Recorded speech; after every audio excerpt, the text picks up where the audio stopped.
Today we're going to be installing the Dirt Performance full skid plate system for the 2010 Polaris RZR 4. If there's any questions you have after watching the video, please visit dirtperformance.net or give us a call at 423-569-DIRT.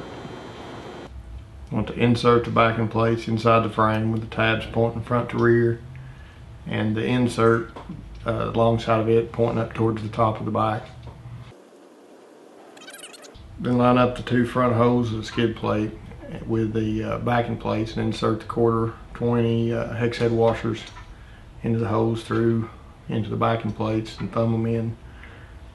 Just leave them loose enough that give you room to position the back for the other two fasteners.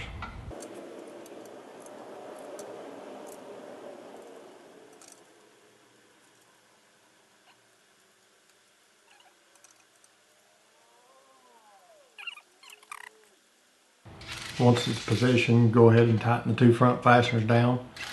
Take the quarter 14 Tech screws with an impact driver, drive them into the rear of the frame just to each side of the receiver hitch.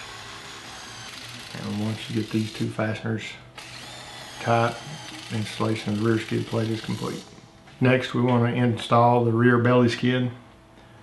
Line up the three large holes at the front square edge of the skid plate with the three holes in the first cross member.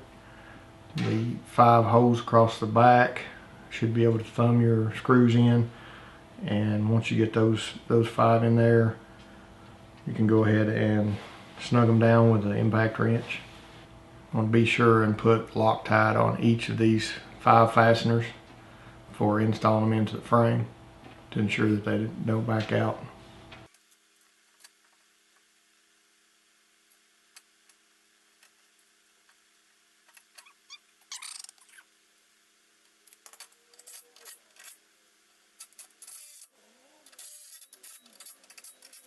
Next panel is the smaller of the 2 remaining rectangle skids. I'm going to line the 3 larger holes of the skid plate towards the front with the 3 holes in the frame cross member and the 3 dimpled holes. They need to line up with the front edge of the previous skid plate. And be sure to put Loctite on these 3 fasteners. Just a note, did notice that the threads in the frame sometimes are a little hard to get the bolts started, so you want to make sure that they are threaded in straight as to not strip your threads out in the frame. Once you got all 3 of them lined up, go ahead and tighten them down. The next panel is the larger rectangle skid plate. There's 6 fasteners in this. Line those 3 large holes up with the first cross member back from the front. 3 dimpled holes of the back side of the skid plate should line up with the previous skid plate. Again, just thumb all these bolts in, get them all started, make sure they're not cross threaded, and once you get those done, then you can go ahead and tighten it on down.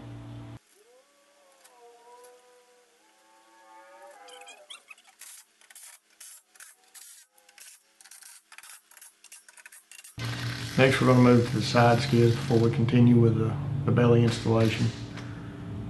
There is 8 brackets furnished with the side skids that are angle shape with 2 small holes, 1 large round hole, and 1 oval hole.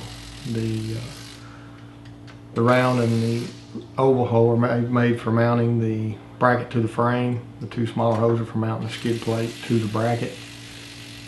You also want to apply Loctite to the M8 fasteners to ensure they don't back out. Using the impact driver, line up your large round hole with the outer hole in the frame and leave it just a little bit loose so that you can get the second fastener in position. Once you get it started, just go ahead and tighten it down. Go ahead and install all 4 brackets on each side. Secondly, there's 2 longer brackets that be mounted to the side plastics, so you need to back out with a T30 Torx bits, you need to back out the bolts of the plastic. And these two brackets here, there's two longer ones and two shorter ones. The longer one goes to the rear and the shorter one to the front, with the 3-bolt pattern pointing towards the outside of the vehicle. This will later be fastened to with the skid plate. Once you get them both lined up good, go ahead and tighten them back up. And then find the skid plate, the side skid plate, with a bracket protruding out from the end, and this would be the rear skid plate for the side. So we'll line up the two inner holes with the two smaller holes in the brackets we installed previously, and insert the 1/4 20 thread rolling screws. It's a good idea to leave these just a little bit loose until you get all the fasteners inserted. Makes it a little easier to find the holes. Once you've inserted all 7 screws, go ahead and tighten them down. Next, get the other skid plate. It has a offset protrusion towards the front. Also, we have 7 fasteners in this skid plate. And again, just line up 2 inner holes, start all of your screws, get them started, and once you get all 7 screws in, go ahead and snug it down.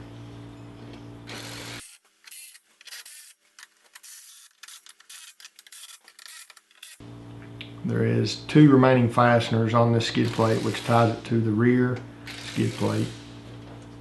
They drive in from the rear, one and then one from the top. These bolts will be threaded into the protruding bracket from the rear skid plate. Here we're just repeating the steps from the other side, inserting the brackets, the 4 brackets on each cross member. Again, there's a different quantity of cross members on this side versus the passenger side. So there's only enough cross members for you to actually put the brackets on.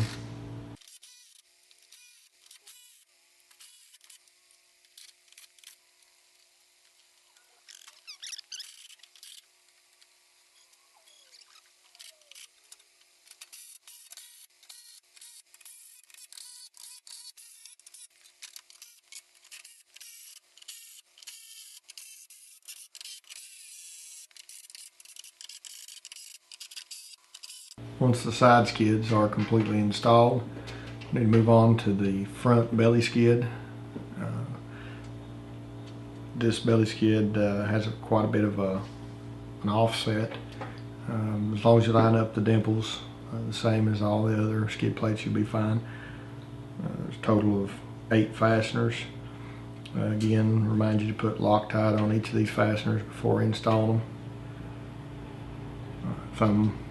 3 screws along the rear of that skid plate to hold it in place, and then you can move up to the front and start the other 5 screws. And once you get all the fasteners thumbed in, just go ahead and tighten them down,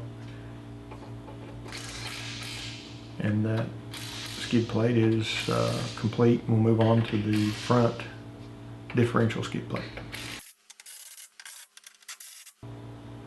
Front differential skid plate is somewhat of a challenging installation. There's a limited amount of room between the differential and the frame, so makes it a little tough to get the lock nut on the back side of the bolt. But you want to install the first 2 fasteners at the front, line them up with the 2 holes in the frame. Put the flat washer on the frame side, and then the lock nut will jam up against the 2 flat washers. Once you get these snug down, we'll require a 1/4 inch drill bit and drill, and you'll have to transfer this hole into a little tab that's been installed there after the original design of the back. The first hole on the outer part of the frame is there. It's just a little tab you'll have to drill through. It doesn't take much effort. And insert the 1/4 20 bolt. And again, put a flat washer on the back side of the frame and a lock nut. And tighten this bolt down. And the front differential skid plate is complete.